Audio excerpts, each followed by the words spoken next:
Smart school, ये मेरा school है। अस्सलाम वालेकुम स्टूडेंट्स, आज का जो हमारा टॉपिक है वो है इम्पोर्टेंस ऑफ एक्वेस्टिक्स। अब इम्पोर्टेंस का मतलब तो हमें पता है कि अहमियत। अब जो लफ्ज़ है एक्वेस्टिक, ये हमारे लिए न्यू है। इसका मतलब क्या होता है, सबसे पहले हम इसको समझते हैं। जब हमारे पास हम किसी भी इन्वायरमेंट में हैं तो हमें बहुत सारे साउंड सुनाई देते हैं, जिसमें से कुछ हमें अच्छे फील होते हैं, प्लेजेंट फील होते हैं, और कुछ हमारे कानों के लिए बहुत ही अनइफेक्टिव होते हैं। हम कहते हैं कि ऐसे साउंड्स को हम ना ही सुने तो हमारे लिए बेहतर है। तो ऐसा मटेरियल जो अनप्लेजेंट साउंड्स को एब्जॉर्ब करने की कैपेसिटी रखता हो तो उसको हम बोलते हैं एक्वेस्टिक मटेरियल या एक्वेस्टिक्स। ठीक है, ऐसा मटेरियल या ऐसी कुछ भी कोई भी चीज़ जो हमारे अनप्लेजेंट साउंड को एब्जॉर्ब करने की, जज़ब करके ख़त्म करने की सलाहियत रखता हो, ऐसे मटेरियल या ऐसी चीज़ को हम बोलते हैं एक्वेस्टिक्स। ठीक है, वर्ड का तो मतलब पता चल गया। अब हम चलते हैं इसकी डेफिनेशन की। ये आप लोगों की बुक है, पेज नंबर 29, यहाँ से ही रीड करेंगे। द टेक्निक और method used to absorb undesirable sounds by soft and porous surfaces is called acoustic protection. अब क्या हो गया, कोई भी ऐसी टेक्निक या मेथड जिसकी वजह से अनडिजायरेबल जो साउंड है, जो हमारे कानों को अच्छा खुशगवार फील नहीं होता है, ऐसे साउंड को सॉफ्ट या पोरस सरफेसेस की वजह से एब्जॉर्ब कर ले तो उसको हम बोलते हैं एक्वेस्टिक प्रोटेक्शन। ठीक है, अब इसमें जो हम एग्जाम्पल यूज करेंगे एक्वेस्टिक्स के लिए वो किस तरह से है। इसकी एक एग्जांपल जो सबसे पहले हम यूज़ कर सकते हैं आम हमारी लाइफ में, वो है कि हम ऑडिटोरियम वगैरह में जाते हैं या किसी लेक्चर हॉल में। अक्सर आपने देखा हो शायद कि उनकी वॉल्स किस तरह से बनी होती हैं, गोलाई में होती हैं। ऊपर से जो हमारी होती है ना, उसकी रूफ छत होगी, वो कभी भी सीधी नहीं होगी जैसे हमारे कमरों की है, वो हमेशा इस तरह से गोलाई में जाएगी। जैसे ये बनी हुई ना, इस तरह से गोलाई में जाएंगी। अब ये गोलाई में क्यों बनाते हैं, यहाँ पे आप समझे कि कोई भी एक साउंड है, यहाँ से जब ये साउंड निकलेगा तो साउंड में क्या होगी, रिफ्लेक्शन होगी। जब ये साउंड इस तरह से जाके ऊपर टकराएगा तो ये डिफरेंट एंगल से रिफ्लेक्ट करेगा।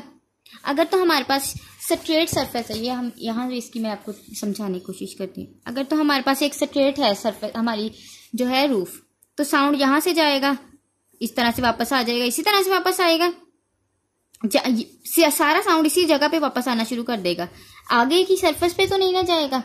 लेकिन अगर हमारी सरफेस इस तरह से है, यहाँ से एक साउंड जाता है, वो इस तरह से जाएगा तो इस तरह वापस आएगा, मतलब ज्यादा एरिया तक जाने की कोशिश करता है, सीधा नहीं जा रहा। इसी तरह से डिफरेंट सरफेसेस पे टकराएगा तो वो पूरी हॉल में या पूरी ऑडिटोरियम में हमें आवाज को रिफ्लेक्ट करेगा। तो इसी मकसद की वजह से वॉल्स को, हमारी रूफ्स को सर्कुलर शेप में डिजाइन किया जाता है, ताकि रिफ्लेक्शन के बाद साउंड पूरे हॉल में, सारे जो ऑडियंस बैठी है सब तक उसकी आवाज जा सके। ठीक है, अब इसकी रीडिंग करते हैं जरा हम। Reflection of sound is more prominent if the surface is rigid and smooth.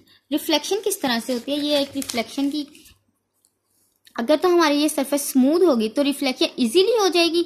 Smooth है और रिजिड सरफेस है तो ये रिफ्लेक्शन इजीली हो जाएगी। लेकिन जब इसके ऊपर ये स्मूथ सरफेस की बजाय इसके ऊपर उभार से आ जाए, ये इस तरह से अनस्मूथ सरफेस हो जाए, तो रिफ्लेक्शन डिफिकल्ट हो जाती है। ठीक है,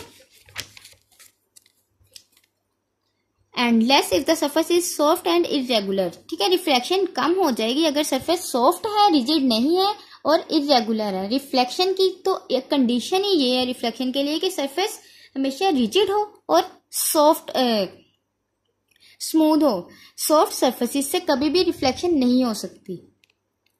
soft porous material such as draperies and rugs absorb large amount of sound energy and thus quite equals and softing noise.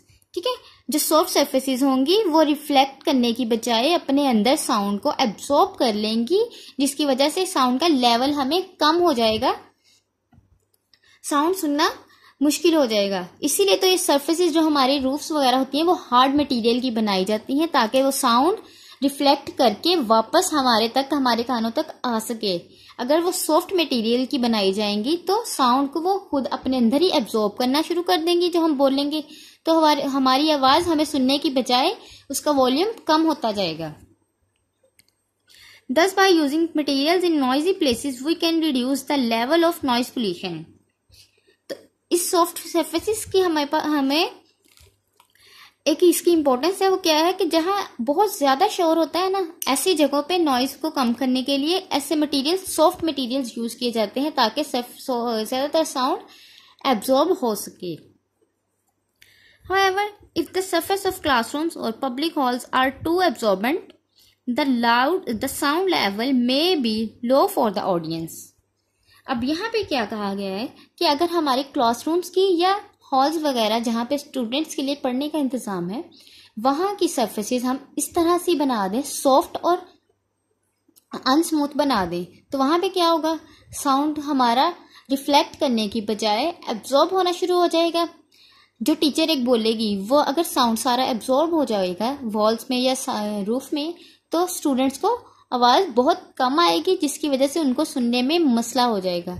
इसलिए हॉल्स की और क्लासरूम्स वगैरह की सरफेसेस को हम हार्ड और स्मूथ मटेरियल से बनाया जाता है। Sometimes when sound reflects from the wall, ceiling and roof of a class, the reflecting surfaces are too reflective and sound becomes garbled. ठीक है, कुछ जगह पे इस तरह से हो जाता है कि साउंड हमारी सीलिंग्स या वॉल से इतना रिफ्लेक्ट करता है कि वो एक दूसरे में अंदर ही मिक्स हो जाता है और जब हम सुनते हैं तो वो हमें समझ ही नहीं आती कि क्या साउंड है। This is due to multiple reflection. ये क्यों होता है? मल्टीपल रिफ्लेक्शन की वजह से होता है कि एक ही जगह पे अगर ज्यादा लोग बोल रहे हैं, क्या होता है, एक क्लासरूम है, जब एक टीचर बोल रहा है तो वो साउंड सारे स्टूडेंट्स को, अगर वो खामोशी से सुन रहे हैं तो इजीली वो सुन भी सकेंगे उसको और समझ भी सकेंगे। लेकिन अगर टीचर की बजाय सारे स्टूडेंट्स एक साथ बोलना शुरू कर दें, क्या होता है, सबके साउंड्स की रिफ्लेक्शन होती है तो वो साउंड मिक्स हो जाता है, किसी की भी समझ नहीं आती कि किस बंदे ने क्या कहा है। तो वो क्या हो जाता है, मल्टीपल रिफ्लेक्शंस की वजह से होता है, जिसको हम रेवर्बरेशंस कहते हैं। ठीक है, ठीक है। In the design of lecture halls and auditorium and theatre halls, a balance must be achieved between reverberations and absorptions.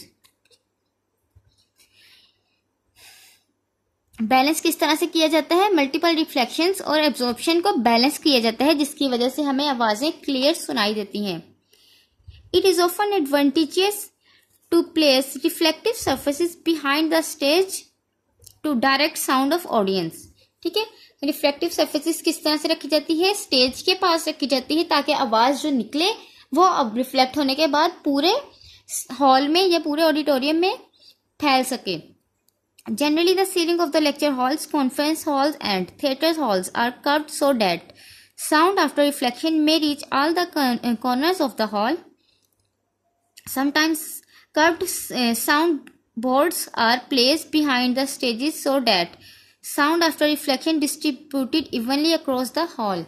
अब क्या कहा गया है? ये वही चीज आ गई है जो मैंने स्टार्ट में आपको बता दी थी कि सीलिंग्स को इस तरह से डिजाइन किया जाता है कि सर्कुलर शेप में, ताकि रिफ्लेक्शन के बाद साउंड पूरे हॉल में फैल सके, सबको सुनाई दे सके। और इसी तरह से अक्सर आप लोगों ने देखा होगा कि अक्सर ऑडिटोरियम्स वगैरह में क्या होता है, जो व्हाइट बोर्ड लगे होते हैं पीछे, वो गुलाई में रखे जाते हैं। क्यों? उनके मकसद क्या होता है, ताकि वो साउंड जो उनके वहां तक आ सके वो रिफ्लेक्ट हो उस सरफेस से टकराने के बाद, और पूरे हॉल में, पूरे रूम में या पूरे ऑडिटोरियम में इवेंटली इक्वली फैल सके और सब लोग उसको सुन सकें।